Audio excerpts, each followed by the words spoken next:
સિકંદર યૌવન છે. જો આ ત્રણેય વાત એમાં છે. ધન એટલું છે, યૌવન એવું છે, અને રાજની પ્રજા, લશ્કર, સ્વજનો બધું છે ત્રણેય.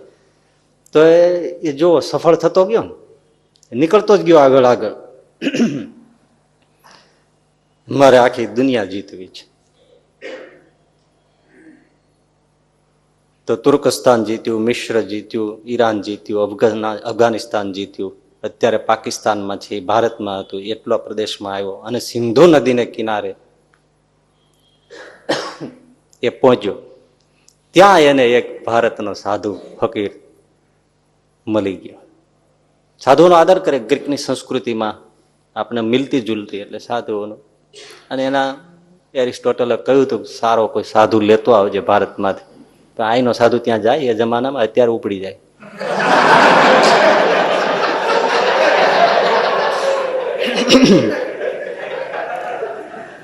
એટલે પેલા સાધુ મળ્યા, થોડી ઘણી વાતચીત થઈ. એની વાતચીત કઈ સિકંદર સમજી શક્યો નહીં. આવવાનું કીધું હશે, તમે આવો. એટલે મુझे કઈ નહીં જાના. એટલે સૈનિકો ઉતાવળા થઈ જાય ને તો અમે તમને કેદ કરીને લઈ જશું. મેં કિસી કે હાથ મેં આને વાલા નહીં. હવે એ ઓલાને સમજાય નહીં, કારણ કે સોક્રેટિસે કીધેલું, પણ એ પચાવ્યું હોય તો ખબર હોય ને. સોક્રેટિસને જયારે ઝેર દેવાનું થયું અને પછી એમના જે શિષ્યો હતા એમણે કીધું કે પ્રભુ, અમે તમારો અંતિમ સંસ્કાર, અગ્નિ સંસ્કાર કેવી રીતે કરીએ? એટલે સોક્રેટિસ કે તમને જે મન ફાવે એમ કરો ને, જેમ ઠીક પડે એમ કરજો. પછી છેલ્લે બોલ્યા, પણ હું હાથ આવું તો ને. એ આત્માની વાત કરે છે અને પેલા દેહની વાત કરે છે. એટલા સાથે રહ્યા હોય તો અમુક મર્મ ન સમજાય. તમે જે કરવું એ કરો ને, પણ હું હાથ આવું તો ને. હવે ભારતીય સાધુ આ રીતે બોલે છે કે તમે મને કેદ ના કરી શકો. એ ઓલાને કઈ સમજાય નહીં. ઘણી માથાકૂટ થઈ હશે. પછી પેલા સાધુએ કીધું કે ભાઈ, તું આ ઘણું બધું જીતીને આવ્યો છો, પણ હું તને એક થોડો પ્રશ્ન પૂછો. આ તું આવી રીતે મારી પાસે આવ્યો છો અને આ થોડો ઘણો રણ પ્રદેશ જેવો પણ દેખાય, તને બહુ તરસ લાગે અને ક્યાંય પાણી મળે નહીં, તો તું શું કરે? અરે એ તો કલ્પના જ ધ્રુજાવે. કે પાણી જ ના મળે તો પીવું અને તૃષા મારી નાખે. ચારે બાજુ તપાસ કરવા માંડું, તપાસ કરાવું. હા, પણ તું ગમે ત્યાં તપાસ કરાવે, આજુબાજુ ક્યાંય પાણી મળે જ નહીં. સૈનિકોને ન મળે, તને ના મળે, અને મારી પાસે પાણી હોય તો તું શું કરે?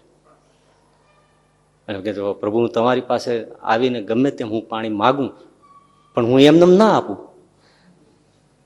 હું ના આપું તો તમે જે શરત મૂકો તે, પણ મને પ્રાણ કંઠ આવ્યા તો મારે તરસ તો છીપાવી જ પડે. હા, તો તારે પાણી પીવું છે, ક્યાંય મળતું નથી, અત્યંત તૃષાતુર થયો છે, પ્રાણ હવે પીડાય છે, અને હું એમ કહું તે જે જીત્યું છે એ રાજમાંથી અડધું રાજ મને આપી દે તો હું આપી દઉં, આપી જ દઉં, કારણ કે મારે પાણી પીવું છે. અડધું રાજ આપી દઉં. હું અડધા રાજમાં હું આપું તો ને, વેચું તો ને. હું એમ કહું તે જેટલું જીત્યું છે એ બધું રાજ મને આપી દે તો હું તને એક પાણીનો ગ્લાસ આપું, તો બધું તમને આપી દઉં, પણ એક પાણીનો ગ્લાસ લઈ લઉં અને તૃષા બુજાવું. ત્યારે પેલા સાધુએ કહ્યું તો સિકંદર સમજી લે, તે અત્યાર સુધી જે જીત્યું એની કિંમત પાણીનો એક ગ્લાસ છે. એની કિંમત કેટલી? એમ એક પાણીના ગ્લાસ. એના માટે ત્યાં શું કર્યું આટલું બધું? તું વિચાર તો કર.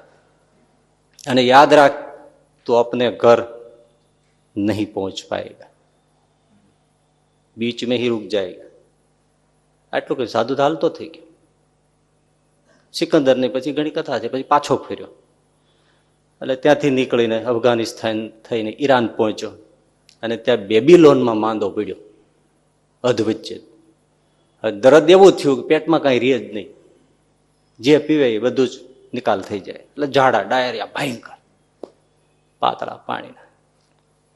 વૈદો સાથે, હકીમો સાથે યુનાની દવા થાય બધી, પણ કોઈ દવા કારગત ન થાય. દોરી તૂટી આયુષ્યની ત્યાં કોણ સાંધનાર છે? અને પછી વૈદ્યોના હકીમો ઉપર ખીજાયો કે હું તમને પોષું છું અને તમે એક મારા જાડા બંધ નથી કરી શકતા.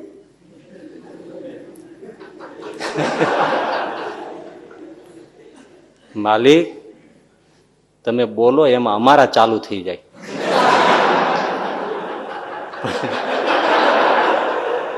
પણ એમાં અમે તમારા આ નથી રોકી શકતા. તમને એમ છે કે ઔષધમાં ખામી છે. ઠંડો પાણીનો બરફના જે હોય એવું પાણી મંગાવ્યું અને એમાં તલના દાણા જેટલું આમ ઔષધ નાખી તો બરફ થઈ ગયો. પાણી તલના દાણા જેટલો ગ્લાસમાં નાખ્યું ને તો બરફ થઈ ગયો. આવી ભયંકર જામી જાય એવી દવા અમે તમને ખોબા ભરીને ખવડાવીએ છીએ, તોય કઈ થતું નથી.